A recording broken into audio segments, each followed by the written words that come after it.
Hi friends, welcome to my channel. இன்றைக்கி பார்த்திங்க அப்படின்னா, இன்றைக்கி 3ஆம் தேதி நியூ இயர் தொடங்கி 3 நாள் ஆயிடுச்சு. ஸோ இன்றைக்கி மத்தியானத்துக்கு வந்து எதாவது பண்ணலாம் அப்படின்னு பார்த்தேன். உப்பேரி வைக்கலாம் அப்படின்னு யோசித்தேன். ஏன்னா ரைஸுக்கும் உப்பேரிக்கும் சூப்பராக இருக்கும் காம்பினேஷன்.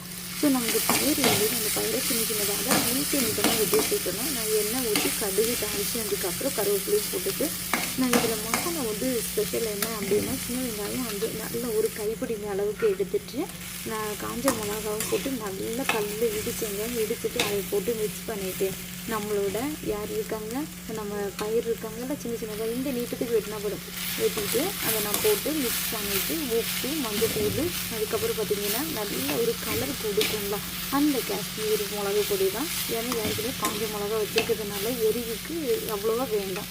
ஸோ இதை லைட்டாக ஸ்ப்ரெட் பண்ணி தண்ணி தொளிச்சிட்டு நான் மூடி வச்சு நல்லா வேக வைக்க போகிறேன்.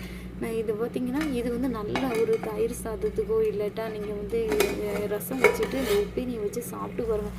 எனக்கு எப்போவுமே டேஸ்ட் எப்படி அப்படின்னா, உப்பேரி வச்சுட்டு கொஞ்சோண்டு கிண்ணத்தில் ரைஸும் இதுவும் மிக்ஸ் பண்ணிவிட்டு ஒரு ஃப்ரைட் ரைஸ் மாதிரி பண்ணால் சாப்பிட்டா சூப்பராக இருக்குங்க. கலர் மாறுற வரைக்கும் நம்ம அந்த தண்ணியெல்லாம் வற்றணும். அதுதான் உப்பேரி, சரிங்களா? சரி, நல்லா போட்டாங்க. கருவேப்பிலையும் மேலே அப்படியே நம்ம ஸ்ப்ரெட் பண்ணிட்டோம் அப்படின்னா ரொம்ப அழகாக இருக்கும் பார்க்கறதுக்கு. உப்பேரி பார்த்திங்கன்னா நல்லா ரெடி ஆகிடுச்சு, தண்ணியெல்லாம் வற்றிச்சு. அதுக்கப்புறம் நல்லா மிக்ஸ் பண்ணிக்கோங்க. இதை வந்து நல்லா ரைஸில் வச்சு சாப்பிட்றதுக்கு சூப்பர் டேஸ்ட்டாக இருக்கும். எனக்கு ரொம்ப ரொம்ப பிடிச்சமான ஒரு டிஷ்ஷு.